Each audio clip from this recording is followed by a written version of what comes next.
Një prej investimeve më të rëndësishme që po realizohet në Shkodër është rikonstruksioni i rrugës Baçallek-Harku i Bërdiçës. Pranë Harkut të Bërdiçës ditën e sotme po punoi për vendosjen e trafikndarëses, ndërsa pritet që shumë shpejt do të bëhet edhe lëvizja e kabinës elektrike, e cila do të realizohet në bashkëpunim me OSHE.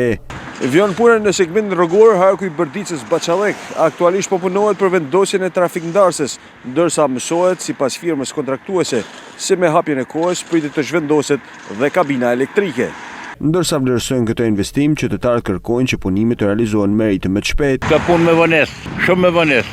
Gjysë atje, gjysë i to, gjysë amena. Ma shpejt duhet. Qëre sa rrezik ma boj kja. A kanë faj të shoferët? S'kan faj. Si ka lënë edhe ujë. Knashëm për kur pa përfundon. Ata kanë thënë që kja pjesa e rrugës përfundon shpejt, për kja ura sa kërkon. Projekti për rekonstruksionin e këtij segmenti me gjatësi 1.6 km parashikon plotësimin e rrugës me element urban, si dhe hapësirat e nevojshme për lëvizjen e qytetarëve.